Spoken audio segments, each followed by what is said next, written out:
Bonjour, Monsieur Tiburce Kofi. Bonjour. Vous êtes écrivain, enseignant et libre penseur. Nous allons nous prêter à un jeu où je vous donne quelques mots-clés et vous dites ce que l'injection de ces mots-clés vous inspire. La première question, souveraineté de la Côte d'Ivoire, ingérence de la communauté internationale dans les élections présidentielles ivoiriennes. Pour ce qui est de la souveraineté nationale, je peux vous assurer qu'aucun Ivoirien, fût-il opposant farouche au gouvernement de M. Gbagbo ou fanatique du RHDP, ne saurait remettre en cause le principe de la souveraineté nationale. Donc la question n'est pas là. La question c'est où est-ce que les gens situent cette souveraineté? Là est le problème. J'ai l'impression que pour les fanatiques de M. Gbagbo, c'est du camp de ce qu'on appelle LMP, ils se font appeler la majorité présidentielle, mais les Ivoiriens, avec le sens de l'humour, les appellent la minorité présidentielle. Pour eux, la souveraineté, c'est une espèce de droit divin et magique accordé à M. Gbagbo et à son conseil institutionnel pour désigner un président de la République. Nous leur disons non. Le rôle d'un conseil constitutionnel n'est pas de désigner un président de la République. Ce n'est pas de nommer un président de la République, non. Le choix du président de la République relève la volonté du peuple. Et en la matière, la souveraineté est détenue par le peuple en démocratie. C'est-à-dire c'est le principe du suffrage universel. C'est le peuple qui est souverain. Ce n'est pas M. Gbagbo qui est souverain. Ce n'est pas M. Yaoundé qui est souverain. Vous voyez, pour ça, je vous dis que pour le principe de la souveraineté nationale, nous sommes d'accord. Mais à quelle hauteur on situe cette souveraineté nationale? On dit bien souveraineté nationale. On n'a pas de souveraineté institutionnelle, on n'a pas de souveraineté présidentielle. Souveraineté nationale. Et c'est le peuple qui constitue la nation. C'est la voix du peuple qui fait souveraineté. À propos de l'ingérence, il me plaît de dire que c'est une question qui est corrélée à celle relative à la souveraineté nationale.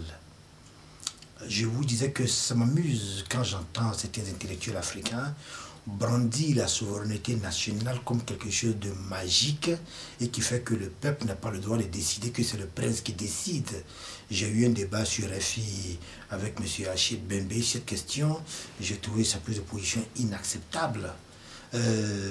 Alors, d'une manière générale, les chefs d'État africains brandissent le spectre de l'ingérence étrangère comme la raison suprême qui les amène à accaparer le pouvoir.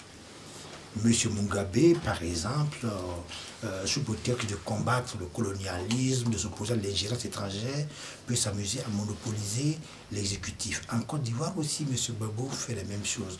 Mais finalement, pour moi, c'est de la tricherie. Les pays comme les nôtres, et tous les pays d'une manière générale, connaissent ce qu'on appelle l'ingérence étrangère. Quand le Kosovo entre en flammes, c'est toute la communauté mondiale qui se sent concernée par la tragédie du Kosovo. Et à la matière, on dit que quand la maison brûle, on ne glose pas sur l'identité du pompier.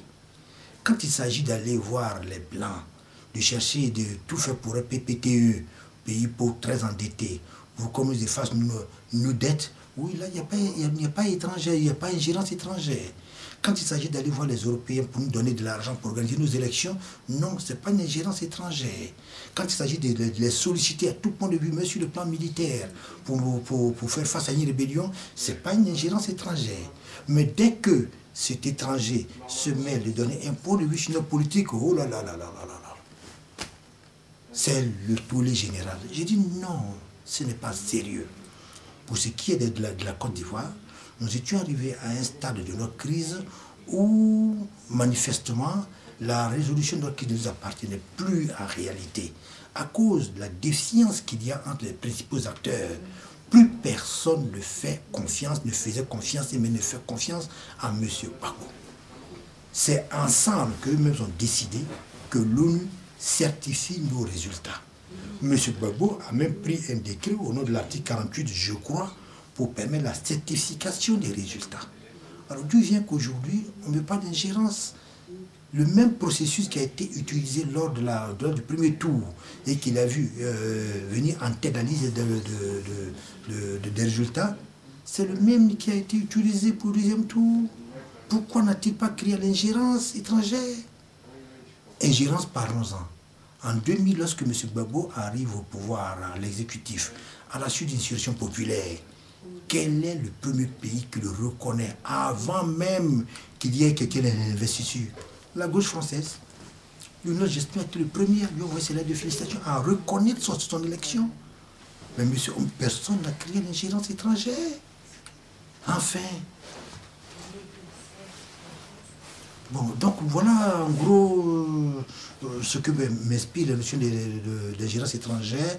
Mon avis à moi, c'est que les chefs d'État négro-africains fourbes se servent du spectre de la souveraineté et du refus de l'ingérence étrangère pour accaparer le pouvoir d'État et mystifier les peuples. Il faut dénoncer cette pratique.